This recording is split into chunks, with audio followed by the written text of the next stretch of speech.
Swayam Prabha. Digital India. Educated India.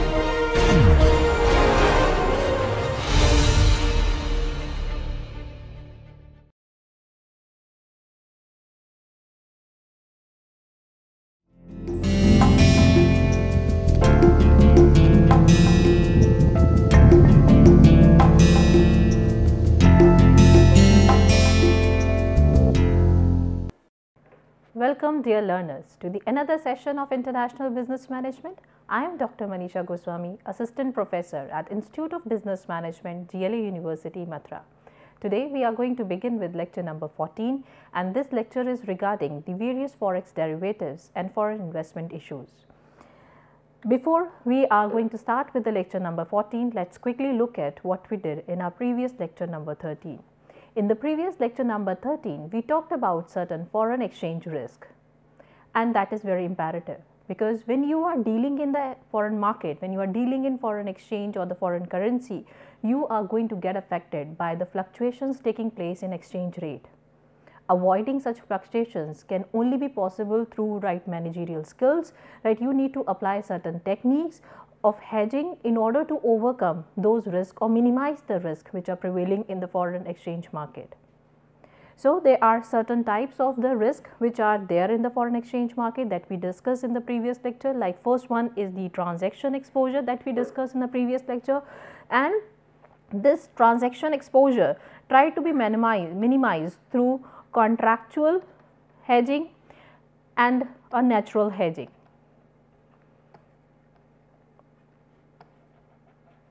Natural hedge, right? So, these are the two techniques that a person can make use in order to minimize the intensity of transaction exposure.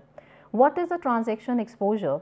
It is actually the effect on the foreign currency because of the fluctuation taking place in the foreign market or taking place in the exchange rate, right? How much of your cash flow of the market, of your cash flow of your currency is going to get affected because of the exchange rate variation in the market is going to be determined by the transaction exposure.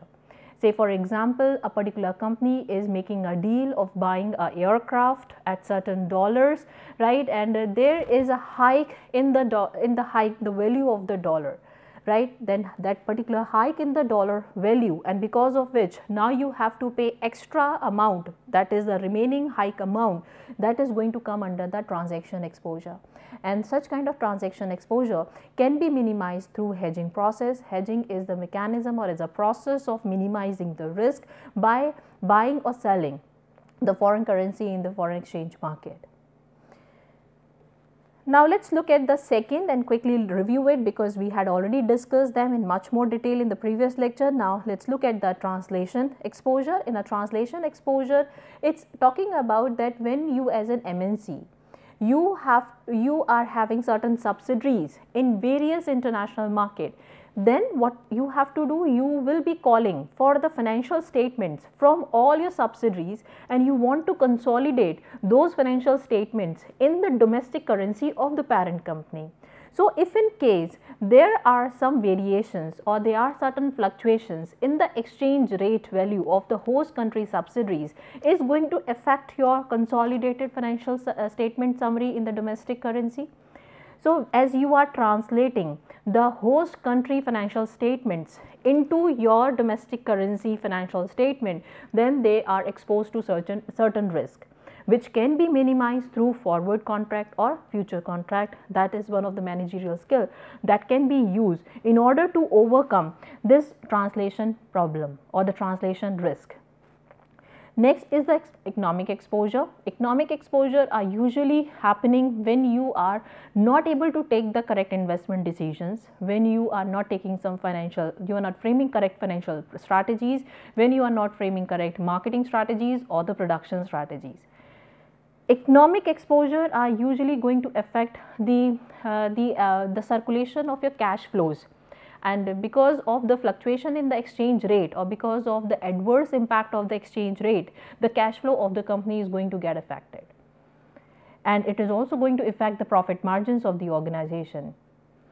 So, the sensitivity of the firm cash flow against or to because of the fluctuations in the foreign exchange market or the exchange rate is going to be known as the economic exposure. And how economic exposure can be managed? By having proper financial strategies, by having proper strategies of marketing, by having proper strategies of the production, you can overcome the economic exposure.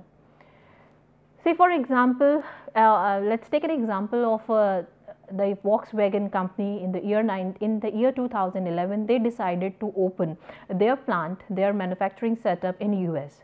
Volkswagen is an European company, and they are having the euro, and they want to enjoy the benefit of a dominance of euro over the US dollar. With that perspective, they moved to US market, as US dollar is weaker than the pound sterling. So if as it is weaker, then what they decided, let us move to the American market and let's have a plant over there. So they opened a plant in a country in the country like Tennessee. The name of the country is Tennessee, and they opened the plant over there. And this became one of the worst economic decision of the Volkswagen company, because they were earning the revenue in the weaker currency and cost is generating in the strong currency. So this kind of the wrong decisions of the investment will also come under the economic exposure. So you have to be correct enough in terms of taking your financial decision, in terms of your taking of production decision. This is the incorrect production decision which Volkswagen took in the year 2011. So these were the topics that we discussed in the previous lecture. I hope those lecture and the point was clear to all of you. Now we are heading towards this lecture number 14, and the learning objective of lecture number 14 is to talk about the Forex derivatives. We will be talking about the type of the capital flow. We will also talk about one of the theory of the Forex foreign investment. We will also discuss the barriers and the payment methods in the international trade are going to be covered in this lecture today. Now let's begin with this overview of Forex derivative. Now Forex derivative is a contract between two or more parties whose value is based on an agreed upon underlying financial asset, index or the security. Future contract is one of that. Forward contract, option, swap, warrant are commonly used as a derivative. So that what is Forex derivative? That here you are setting some price and you are making some agreement with the parties in terms of exchange of currency or in terms of exchange of certain goods and services against the currency transaction. So now let's look at the various Forex derivatives, like swap is there, future is there, forward is there, option is there. Now let's understand what swap is. It refers to an exchange of one financial instrument for another between the parties concerned. This exchange takes place at predetermined time and as a specified contract. It is going to be well specified in the contract, and it is going to take place in a predetermined time. They have a fixed time and they have a fixed contract deals which is going to be well specified to both the parties before the transaction or before the deal is going to get finalized. Swap are not exchange oriented, and a trade over the counter, usually dealings are oriented through the bank. So this is going to initiated through OTC, and most of the time the reporting dealers or the interbank are going to play the role in order to initiate the swap between two parties. Now let's look at what future is.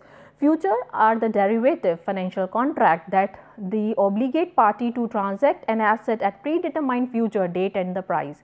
Buyer must purchase or seller must sell underlying asset at the set price regardless of the current price at the expiration date. That means future is bringing obligation. The buyers and seller can sell a particular foreign currency at a particular price at a particular date, but at that point of time, after the expiration of that time, they have to undergo the selling of the currency. If they don't, then it is breaching the contract, because future calls for the obligation also. You cannot get out of it. This is the obligation that you have to make that deal done. Even at the time of the deal, you were finding the US dollar price is going to go down. So you as an importer fix the US dollar price is going to go down. So you as an exporter fix the price that at this particular price we will be having the transaction. So as you have fixed the price, now what will happen if in case the price go up, so you as an exporter cannot deny from the previous contract which you have stated.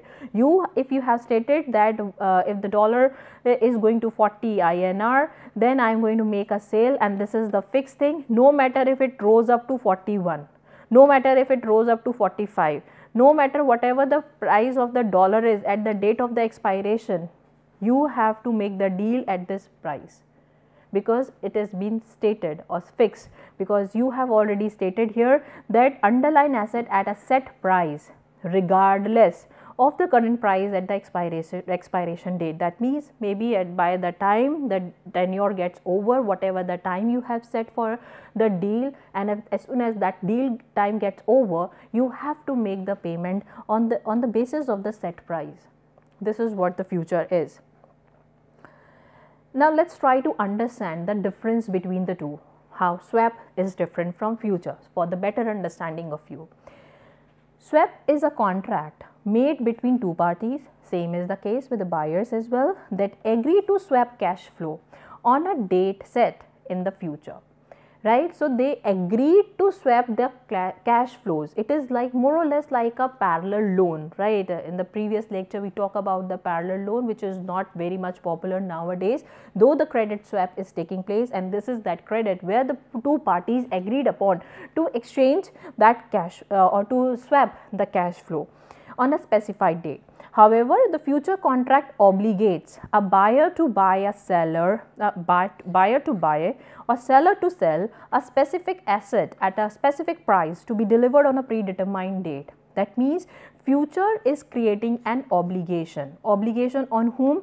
Buyer has to buy it, seller has to sell it, and the specific price which they have set and a predetermined date, whatever they have said. Say for example, if today the US dollar price is 74.08, then in that case if you have fixed this today and you have said that after a month of that or 2 months of the time you are going to have the deal finalized, that deal is going to get finalized and export proceedings are going to be transferred, right? And today's INR, today's rate of the dollar you have fixed it. So in that case, if the price further goes up to be maybe around 75.01 INR, then it is not going to be utilized by the exporter. Exporter will be at loss and importer will be at benefit in this situation. Now let's understand what forward is. Forward contract is a contract whose terms are tailor-made. Here you are altering the terms and condition between the party. These are negotiated between the buyers and the sellers. It is a contract in which two parties trade in the underlying asset at an agreed price at a certain time in the future. It is not exactly same as a future contract, which is the standardized form of the forward contract. However, when hedging is concerned, future and forward contract behave similarly in terms of their obligation, but they differ in the way they traded. Now let's try to see the difference between the two, the forward contract and a future contract, for your better understanding. So let's try to see the meaning of the forward contract first. The forward contract is an agreement between the party to buy or sell underlying asset at a specified date and an agreed rate in the future. Here in the future contract, what it is mentioned, it is a party agree to exchange the asset for the cash at a fixed price at a future specified date and is known as a future contract. So here the exchange is taking place, and here what is happening, you are having certain agreements, and this is of buying or selling of certain goods and services against the specified currency rate, right? So and it is an underlying asset at the specified date and under an agreed rate in the future.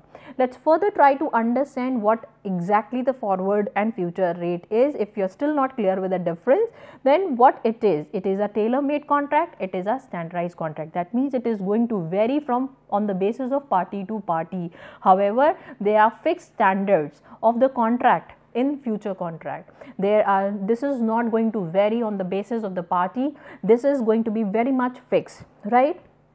Traded on over the counter. This is what I stated in a previous statement also, that when comes to hedging, forward and future contract behave similarly, right, in terms of their obligation. Both are going to create the obligation over the buyer to buy and seller to sell at a specified time at a specified price, right. So this is creating an obligation for both. But when it comes to a trading mechanism, there is a difference, and what the difference is, forward contract is going to take place over the counter. That means there is no physical evidence, that means you are getting the deals done through telephonic conversation, through fax, through email with maybe the broker or the interbanks, or through any arbitrator or hedgers are there. You are making use of these people to get your transaction done or to finalize your deal. So it is happening over the counter, where in this case of the future contract, this is happening through stock exchange market like Bombay Stock Exchange, like NASDAQ. This is happening through it. Now settlement on the maturity date, and this is on a daily basis. Future contract is going to take place on a daily basis, where in case of the forward contract there is a timeline of the 3 month. So it is going to take place within the 3 month of the time frame, or on the date of the 3 month, not after the expiration of the 3 month. Risk in this case is going to be very high, it's going to be comparatively low. Default as the private agreement, the chance of default are relatively high. That is why the risk is very high, because there is the possibility of the defaulters, because it's a private setup. So the possibility the people may not fulfill or may not remain obligated towards the obligation or the agreement they have set. However, there is no such probability, because there is no risk, because there are certain standardized contract, because of which there is no such probability of creating a default. As it is tailor made, people may try to find their own space or the glitch to get the benefit of it. Size of the contract depend upon the contract term. Here in this case it is going to be fixed. Collateral not required, initial margin are required. That means here in this case some documentation are required for forward contract, no such. But in case of the future contract, the basic initial documentation are required to get the work done, and authorization or authentication of the party is also going to be cross checked and verified.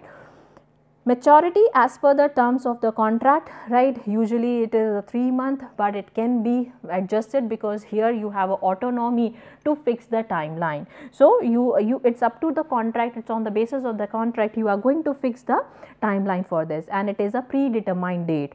Regulation is a self-regulated, as it is happening through over the counter. So it is self-regulated, and it is by the stock exchange, as you have already seen this. And liquidity is comparatively low, where in this case the liquidity is quite high, right. So you can easily convert, because it is happening on a daily basis, so you can easily convert it into the cash and the flow. So I hope by now you people are clear with the difference between forward and future contract. Now let's look at what options are. Options are financial derivative, another financial derivative that gives buyer the right. This gives the buyer the right, but not the obligation. In case of the previous forward and the future contract, what we found, that there is an obligation, but here there is no obligation, but you have a right to buy or sell underlying asset at an agreed upon price and date.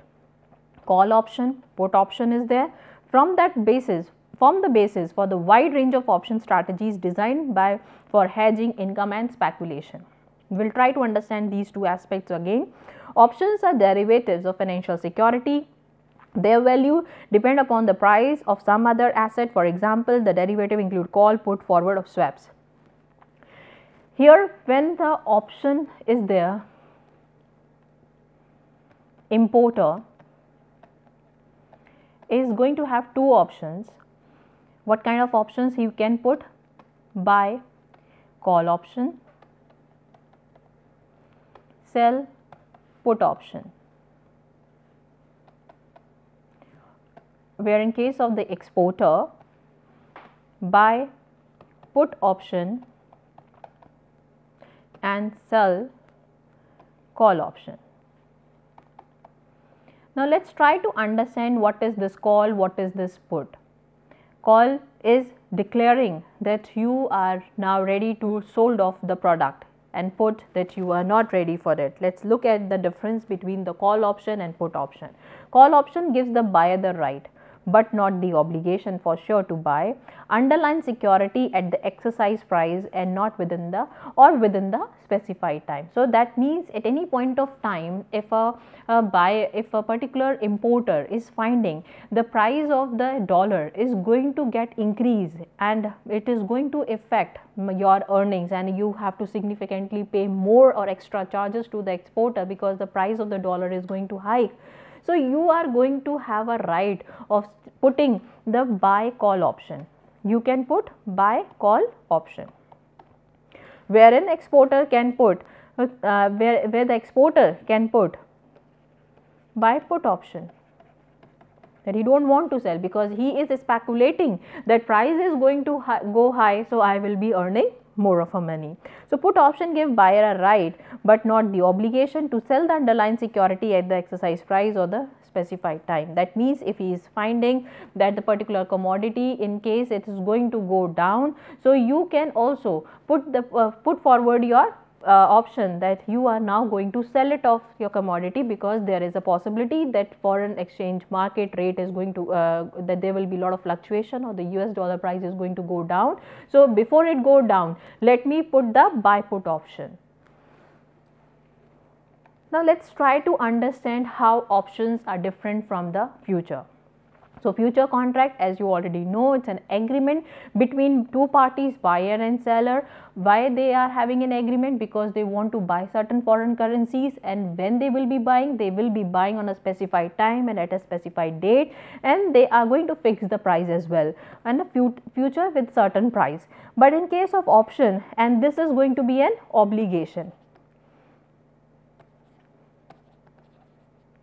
This is going to create an obligation, whereas in this case there is going to be no obligation. An option contract gives the buyer the right to buy the asset at the fixed rate. However, there is no obligation on the part of buyer to go through with the purchase. They can simply buy a call option, they can sell a put option as an importer, or as an exporter you can buy a put option, you can sell a call option. You just have the right, you don't have any obligation to do it.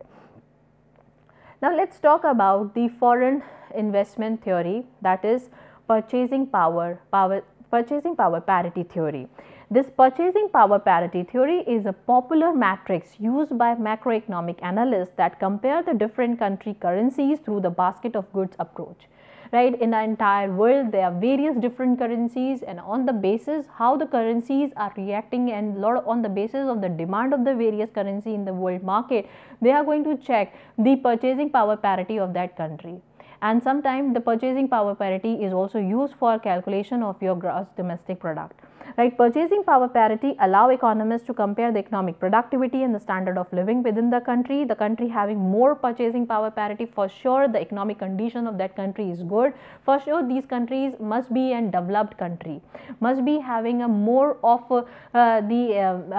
investment options, must be having advanced technology, must be having good infrastructure, and that is why the purchasing power parity of the customer or the people residing over there are having good, they can have a capacity of buying more, and as a result their standard of living is improving. The good infrastructure is there which is helping them to improve the standard of living. Some countries adjust their gross domestic product and figure to reflect the purchasing power parity, and this is one of the very good aspect also because of certain economists what they say that GDP comparison using purchasing power parity are arguable more useful than those using nominal GDP. So this kind of the GDP is going to be more useful than the nominal GDP which people use for the calculation when assessing the nation's domestic market, because purchasing power parity take into account the relative cost of the local goods and services inflation rate of the country. That means they are trying to get to know the relative cost of the local goods and services and even the inflation rate of the country as compared to how other countries are responding, how other countries are doing with same kind of the system, with same more or less similar to you, how they are doing it, rather than using international market exchange rate which is which most of the time distort the real income and real understanding of the country's GDP.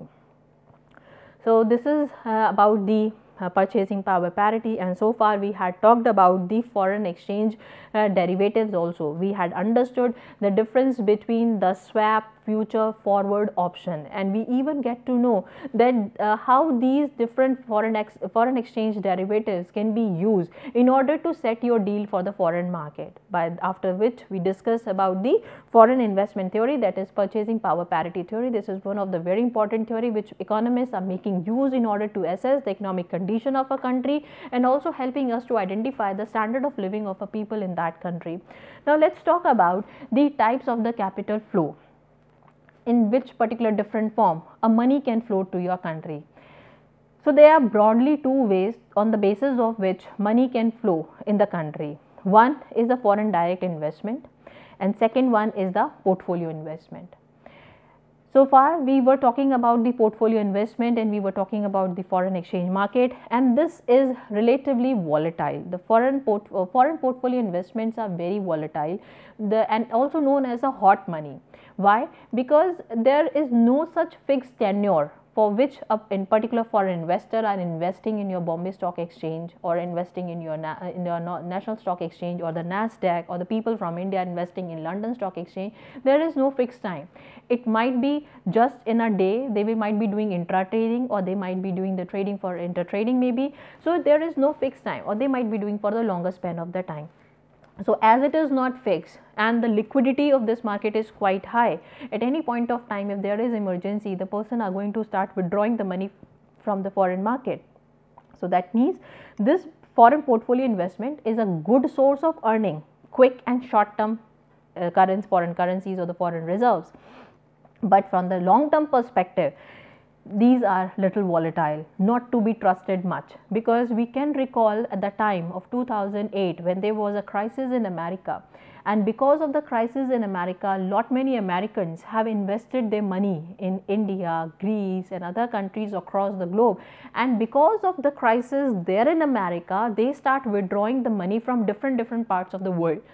And because of which the countries like Greece got badly affected and the economy started deteriorating, and still they couldn't do well because of the such kind of the hefty withdrawal which started taking place in the Greece market because of the crisis in the America. And even India suffered from the effect of the economic crisis in America. Many Americans have invested in our Indian stock exchange and they start withdrawing the money, because of which the Indian economy also suffered badly. So the perspective of stating this example is to make you understand that these foreign portfolio investments are bringing a lot of cash. And as you know already, the entire forex market is a market of 6.6 trillion a day dollar business, right? 6.6 trillion dollar of business is happening on a daily basis, right? So such a big market it is. This is one of the largest market influencing the currency price and the exchange rate all over the world, right? And they are good dominating players also, known as interbank for reporting dealers are there who are playing a significant role in order to assess the price. They are the people who are influencing the price. They are the people who are actually defining the market movements. So this is very good as far as the short term gains are concerned, but when it comes to a long term perspective and when it comes to trust or rely, FPI cannot be trusted and relied by the government, because there is a possibility the faster it is coming at the same time at the faster pace, they may leave the country also, depending upon the requirement, because liquidity is quite high. But this FDI is comparatively a safe investment from the perspective of the government, but from the perspective of the investor, it is going to be more riskier. Why? Because the investor money is going to get stuck up in the market. As investor money is going to get stuck up in the market, it is not so easy to exit out from the market, because there might be certain entry barriers, right? Initially you have to pay certain licensing or the duty if you are investing in the explosives of the country or in the area where some ammunition or military products are required, or the liquor market of a country or the chemical market of a country. These are some restricted areas. If you are investing in such areas, you have to undergo certain entry barriers, right? On the other side, there are some exit barriers also. But because of the free trade, free trading option, the rest of the industry where there is no risk and there is no risk to share the resources or the technology or the secrecy of the country or the security of the country is not at the stake, there are no entry barrier which government of a country has stated. So there are a lot of areas where there is no entry barrier, so you can easily enter, but leaving the country is not so easy, right? So it depends. If you are in a free trade area, you can easily enter. These are those industries which are having no statements regarding from the side of the government that these are the restricted area, or you have to bear extra licensing, or you have to undergo certain process before taking a call of entering into India market. But there are certain areas which government has kept exclusively for some serious business, right? They don't allow any next person to enter into those areas, like Indian Defense Ministry system, defense area, like explosives, chemicals, drugs, liquor. These are the areas still under the strong control, and a lot of security issues of the country are involved in it. That's why it is not an open for everyone to do the business in these areas. Apart from this, it's absolutely free to do the business. So entry barrier and exit barriers are there, and mostly there is no entry barrier, but exit barriers are there. So you couldn't easily leave the country. As you couldn't leave the country, so there the risk level is going to be comparatively high. So what you as a person have to do, you have to take the full decision, right? You have to analyze whether it is going to be a correct investment decision, what are going to be my correct financing decision, what are going to be my liquidity decisions, right? So you have to make the correct decisions well in advance before taking a call of investing in any country, right? When you are coming up with an FDI, the government, particularly of India, offers some options like investment in special economic zone, export processing zone areas, and if you are investing in these specific areas, you will be getting a rebate from the government. So somehow is going to reduce financial burdens upon you if you try to invest in those areas which are comparatively a less developed area, and try to help a country like India in terms of grooming those areas or developing the infrastructure of a area which are particularly the rural area of a country.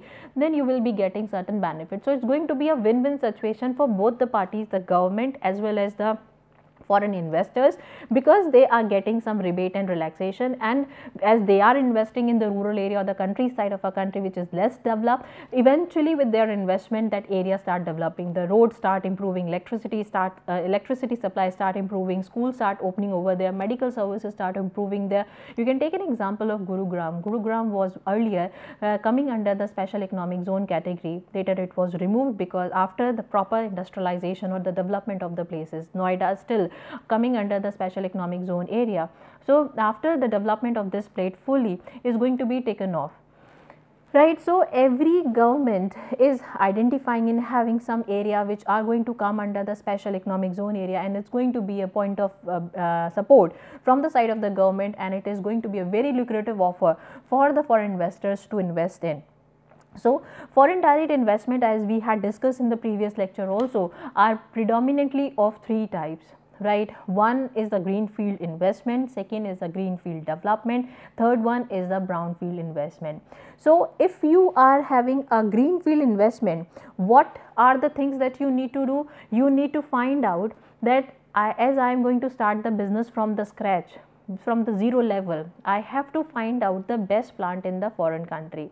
So if any company from maybe the Bulgaria is moving to India, and they need to see, if I am going to establish the plant in India, which particular location I should select for starting my business, what kind of the infrastructure I need to build here, and accordingly you are going to see what profile of people I need to hire from here, or I will be carrying my people from my home country to the host country. So that kind of analysis and understanding has to go on, and the day one, since the day one you decided that I am going to establish a plant in a country, the capital flow will start taking place from the country of Bulgaria to India. So capital flow start taking place because of this FDI. You purchase the land over here, the infrastructure start developing, you start building your, you start constructing your building, you start hiring the people over here, right? So this is the beginning of the flow of the capital from Bulgaria to India. The people start investing here, and this is not only one case. The lot of MNCs are coming toward India because what they are finding that it is going to be economical cheaper for them when they will be having an investment in a country like India. And India is an emerging economy. India is having various resources, that too at a very reasonable price. Because of the varied climatical condition, India is having a huge assortment of the resources. So the people are looking for taking the advantage of it. You take an example of the US market in the mid of the 18th century. And this is one of the example of the transaction exposure also under the foreign exchange risk, that in the mid of the 18th century, what US did, instead of buying the raw material from the US supplier, what they started doing, they started buying the raw material from whom? The non-US suppliers. Why they were buying the material from the non-US supplier? Because of the appreciation in the US dollar in the mid of the 18th century.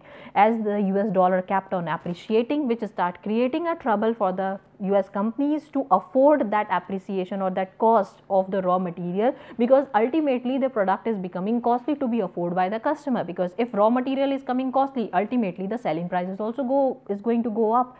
So what people started thinking of, that instead of buying the raw material from the US market, let us buy the raw material from other market. So they start looking for other foreign markets from where they can buy the raw material, and they import the raw material from outside to US market and start doing the production in there itself. And later on they realize that this process of importing the raw material, doing the production, and then supplying to the local customers and then exporting to the foreign customer is going to be again very costly affair, because import and export duties are lying over there. So what next can be done? They move a little step further ahead. Initially they were just buying the raw material from non-US suppliers, then they opened the plants also in various emerging economy like India, also become one of the country where a lot of American companies start opening their MNCs over, they start outsourcing their work from here. So that's how the FDI start coming to India. That becomes the requirement, because US dollar is becoming very costly in the market. So it becomes very costly for American people to afford the production system over there. It becomes very costly for them to maintain the price of the product at a reasonable level. So what they used to do, they start focusing on R&D, designing, and the rest of the part of the manufacturing work will be done by the costly countries in the world. So they, for that they keep on looking for emerging economy or economy where the low cost of production can be done. FDI, that's one of the example of greenfield investment. And special economic zone area, if you are investing it's going to be a greenfield development, or it's going to be export processing zone, or if you are investing in a free trade zone area, that is also going to be a part of the greenfield development. And that is what the difference between greenfield investment and greenfield development is. However, in both the type of the foreign direct investment, you are starting a business from zero, but in greenfield investment you are not necessarily making a decision of opening your plant in a countryside, where in case of the greenfield development you have to necessarily take a decision of selecting the area or out of the list of the special economic zone area or out of the list of this export processing zone area list given by the government of India. Right. So you have to select the village, you have to select the city on the basis of the demarcation given under the special economic zone area. And if you are selecting a particular city, village or area or the town on the basis of the list and making an investment decision, then it will be termed as a greenfield development. Next type of the FDI is a brownfield investment. Brownfield investment means that you are not starting a business from zero. Here what you are doing, you are starting your business with some well established unit in the host country, right? Say for example, you decided to move from your home country to the host country, and you don't want to take much risk of starting a business from the zero, because you might not, there may be a reason you don't have sufficient capital to start your business from zero. So what you would be doing, you would be trying to find out some better host country companies with whom you can have an alliance. Alliance can be a strategic alliance, or it can be a joint venture, or it can be a merger, it can be an acquisition, or it can be any sort of the contractual joint venture agreement or a equity joint venture agreement between. It can be a turnkey operation, it can be a production sharing, it can be under the turnkey that comes the build, operate, transfer, it can be build, operate, own and transfer. So there are plenty of modes of entering in the international trade market that we discussed in our lecture number 2, right. So there are various entry modes which you can make use for entering in the international market or the host market that comes under the brownfield investment. So say for example, you are taking a decision of getting merged. So in merge, what used to happen here, the two companies first have to dissolve their identity. Once they dissolve their identity, it now become possible for them to merge and form the new identity. So for example, Procter and Gamble. Procter is a separate entity earlier, Gamble was having a separate entity. When they decided to merge, because they are finding that I as a Procter having certain advantage, you as a Gamble having certain advantage, and if we work together, our market position and competitive position is going to be more strengthened. So let's come together. So when they are taking this call, when they are deciding that let's come together and do the business together, in that case what you have to do, you have to first dissolve your individual identity and then you are going to merge. Then once you are merged, then there is no scope of going back to your original shape, because your individual identity is no more in shape, it's over, right. And another example, very good example of a GlaxoSmithKline, these were the three companies, GlaxoSmith and Kline, these three companies decided to come together. So they first dissolve their individual identity and then they merge and form a single company under the name of GlaxoSmithKline. Another example of the brownfield investment is a joint venture. So you can decide to do a business through a joint venture. When you are taking a decision of doing a joint venture, what you will be doing, you are not dissolving your individual identity, right. In the case of merger, you are dissolving your individual identity, but here in this case you are not dissolving the individual identity. So what you are doing, you are just creating a new project with the third party or maybe the second party. So your individual identity is alive, and with your alive individual identity you form another new identity. That is what known as a joint venture. Like TVS, BMW, right, Sony, Ericsson. So they try to form a separate identity. Individual identities are also alive, and I am having a business with you also, right. So if any company is not happy with that joint venture or that project gets over, there is a scope of coming back to your original business, right. There is always a way back, but in case of merger, there is no way back. You first dissolve and then form the new identity. So these are different ways through which you can enter into a foreign market, and that is through a brownfield investment. Brownfield investment states that you are not starting a business from zero. You are starting your business from some level. That means already established business unit is there. You had a strategic alliance with them, right? Like Tata, and Tata company is having a strategic alliance with the Starbucks, right, and even Starbucks is having a strategic alliance with Barnes and Noble book selling company, right. They are that let's have a cup of coffee while reading a book. So these kind of the examples are the part of the strategic alliance where you are not making use of any infrastructure of the company, rather you are facilitating, and rather you are just using the name or of the brand established, with the name which is already established. Acquisition is another example of the brownfield investment, where you try to take over one company, and the company which has been took over is going to get dissolved, and the one who is taking over is going to survive and is going to sustain, right. So let's take an example like Tata acquired the Chorus. So Chorus existence is dissolved, Tata is surviving. Tata acquired Jaguar Land Rover. So Jaguar Land Rover existence is over. Now Tata Motors is surviving. So that's when you acquire a particular product or the unit, and after acquisition your percentage of the share in the unit is more than 51%, then it is going to be a deal of acquisition. So these are different ways through which FDI can come, and FDI, whenever it is coming up with what? It is coming up with foreign currency. It is helping you to get some capital flow towards your country.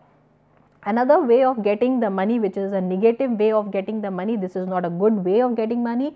Like if India is borrowing some money from IMF or World Bank, is going to come under the debts. This is also one of the way of getting the foreign reserves. Money is floating to your country because you have plea for to IMF financial institutions like IMF, World Bank to give you certain fund because of certain calamity or biological war kind of issues are happening. So you are you are in lot of uncertainty and you need certain financial backup, and you are not finding sufficient revenue being generated in your country. So you might ask for money from financial institutions, right? So if the money is coming from World Bank, IDA, right? IDA used to provide fund for longer span of the time, and there is no interest rate. Usually poor countries and underdeveloped countries are the prime concern of the IDA to support them, and even a lot of developing countries are also taking the support from IDA in the case of extreme economic crisis. Not generally, not over and over, they will not be making payment, but otherwise World Bank, IBRD is providing loan, but they are charging certain percentage or very concessional rate of interest from the countries. So capital flow that have a equity like features, that is FDI, FPI, are presumed to be more stable and less prone to reversal, right? As we had just discussed, FDI is more trustworthy as compared to FPI. FPI is a volatile money, it is also known as a hot money, where in case FDI is considered to be the stable income. It is not so easy for the people to exit from the market of such. Now let us quickly look at some of the barriers to the capital flow. That means their domestic economic growth is also one of the constraints that people do not want to invest in your country. Economic growth is, a lot of fluctuations are there, the growth is not taking place, and or the constant or stagnant growth of economy can also be the reason why people or foreign investor would not like to invest their money in that country. Why? Because there is a possibility of their money to get stuck in such country where the economic fluctuations are so high, and nobody want to get their money stuck up. So if everyone want to invest in a country which is progressively growing, the graph should be like this, right? Nobody want to invest in a country where the graph of the economy is fluctuating or it is going constant. They don't want to invest the money in such places, right? Global money supply, right? If the global money supply is not sufficient and there is no supply of the currency in which they have to convert their home country currency into the host country currency for having a transaction or maintaining the working capital, and if proper supply of money is not there, or if excessively floating in the market and there is no demand, then also the people are not going to take the risk of buying your currency, because there again a possibility, as your currency value is very negligible in the market, so there is no use of investing in such currencies. Global economic growth is another very important aspect, that there are few dominating countries like like the US dollar is there, pound is there, and euro is there, yen is there. So there are certain and dominating currencies in the world, and if these dominating currencies start struggling and fumbling in the market, there will be a global economic growth issues, right? There will be a downfall in the global economic growth because the top developed nations are fumbling, they are not able to do well, the economic crisis start happening, and this what we see even in the 2008 Lehman Brothers crisis cases in America also. Because of the crisis in America, many countries got badly affected. So if there is a global economic issues, people are already into a lot of uncertainty, they are not going to take a risk of investing their money outside their home country. Another thing is the interest rate difference between domestic and the major countries' rate. If there is a major difference in the interest rate, they are not getting good benefits or they are not getting good returns. In that case also, they will not put their money in a host country. If there is a possibility or there is a assurance that they will be getting good sufficient returns after the investment, because everyone is investing in the market for getting ROI. If I will not be able to get the return on investment, then there will be no use of investing in any market. Right, so interest rate difference between the domestic and the major country rate, if it is going to be high, the people are going to find it little conscious to invest in, and if it is correlated and if it is positively correlated, then there will be maybe the possibility of the cross hedging also, which is common. So cross hedging may also can happen if there are certain transaction exposure. So through cross hedging I can safeguard myself because the currency is quite close to the currency I want to hedge, right? And if that currency couldn't be hedged, then I will be try to find out some identical currency which is going to be hedged, and that identified currency hedging is known as proxy hedging. So this is how I can safeguard myself if God forbid any foreign exchange risk arise. So people are taking a lot of decisions. They try to figure out what can be the probable problem which I may face if I enter into the foreign market. There I may be exposed to certain foreign risk, or there will be some exchange rate fluctuation which can affect my transactions or my deal. So they try to find out some alternate, and they try to find out some currencies who are closely correlated with each other. Another is the foreign stock market, stock prices, what is the value of the your company in the world market, how the different investors are speculating your companies, your country. If you are speculators and arbitrators are getting good reviews about your company, so they for sure will be making a decision of buying the shares in that company or investing in a particular country. Next is a global risk. If there is a global risk or there is a possibility that there is a need of sharing the risk, then either both the parties are going to share the risk, they party are going to come together to sign the mutual agreement, and this is generally going to happen when the people are looking for the long term relationship, and at that particular time of risk sharing they are going to fix the base rate as a spot rate, right? So in case of a global risk is very high, usually you don't find a partner whom you can say that let us have a let's sign the mutual agreement and try to share the risk with each other. In case of a global risk is further going to aggravate the level of the risk. So usually in the global risk people try to not to take much decision of the investment. They usually try to adopt to be stable, right? They adopt the stability strategies rather than the global risk, rather than the growth strategies.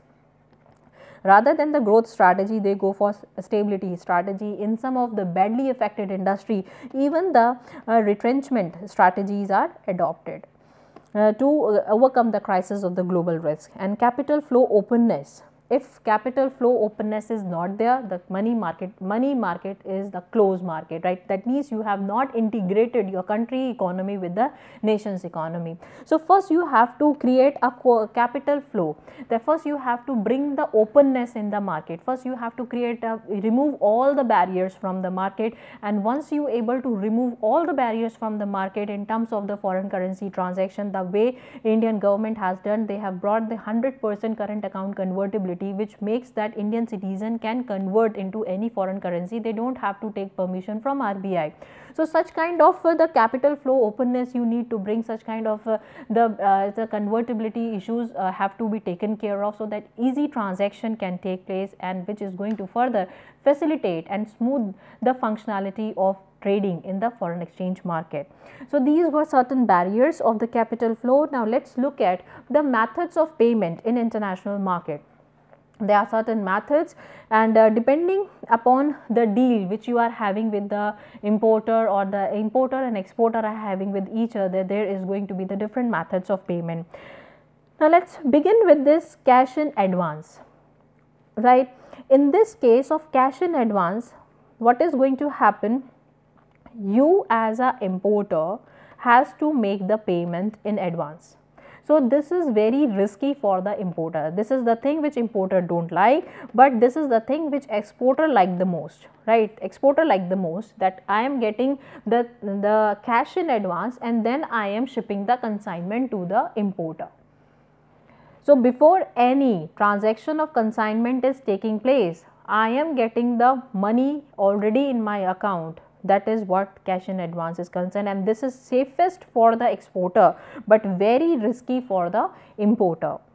The next is the letters of the credit. Here what is happening? You are Basically, it's a letter of credit is a promise by bank to pay an exporter if all item of contract are executed properly. It's like a promise. It's like a promise which letter of credit from where it is coming from the importer side. The bank is stating that that we promise that the payment will be made once the consignment is reach over there. So, the letter of credit is the kind of the conversation taking place between the letter of credit is generated by the importer's bank, right.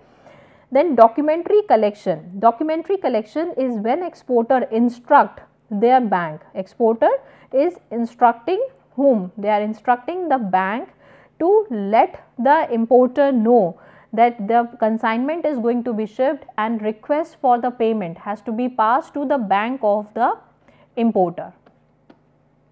An importer bank is going to get updated by the exporter bank that there is a requirement for passing on of giving the payment done, right. And this is how exporter convey the message through the bank, and this is what known as a documentary collection. So, in documentary collection, it is a kind of agreement where the exporter instruct their bank to forward the document related to the sale to the importer's bank with the request to present the document to the buyer as a request for the payment.